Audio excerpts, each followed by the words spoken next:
Thank you, Governor. Thank you very much. You know, faced with the largest deficit in New York State's history and the greatest economic crisis in a generation, this budget was about making tough choices. In January, I and my colleagues in the Assembly majority told New Yorkers that the fiscal collapse facing this state was both a spending crisis and a revenue crisis. We told you that because of the global economy and its rapid deterioration, and it would therefore make it impossible for us to simply cut our way out of the crisis and continue to provide for the health, education, and safety of our citizens.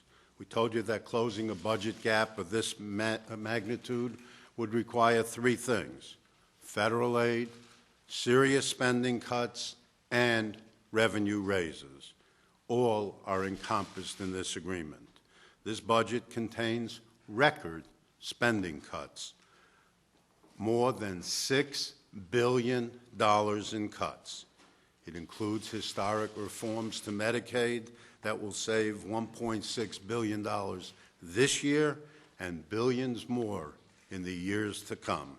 In addition to the $6 billion in cuts, this budget asks the wealthiest to pay a little more so that working families in New York State will suffer a little less. By leveraging $5 billion in federal stimulus money and a temporary income tax increase on high earners, we were able to prevent deep cuts that would hurt our school children, our senior and disabled citizens, our city and state universities, our child welfare system, our parks and our environment, affordable housing, and legal services to the poor.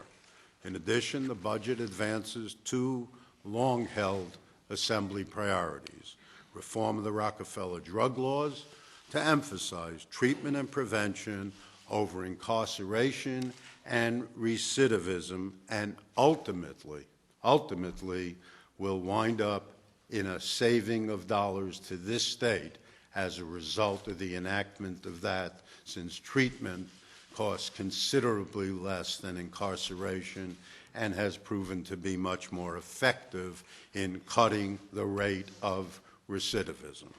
And also, we have passed in previous years the bigger, better bottle bill, the state's nickel deposit law to include bottled water, a step that will clean up New York's environment and will put $115 more into the budget to pay for part of our Environmental Protection Fund. Reaching this agreement required continuous analysis, long hours of review by our Assembly Democratic Conference, and ultimately good faith negotiations and considerable compromise. The final product is a budget that is fair, is balanced, and hopefully tomorrow night or tomorrow late afternoon will be on time. I want to commend the governor for his leadership throughout this historic meltdown. He warned New Yorkers about the crisis early on. He kept the focus on addressing it both in the short term and in the long run. He deserves commendation from all New Yorkers for staying focused on exactly the problems that we face and perhaps being earlier than most economists in predicting exactly what would happen to this economy before the economists recognized it. I want to commend the Assembly committee chairs and our entire conference who spent long hours, long late nights, long weekends to bring about this historic budget. And I also want to commend my colleague, Senator Malcolm Smith, with his leadership and the leadership of his majority conference. We were able to advance long-held democratic principles in this state.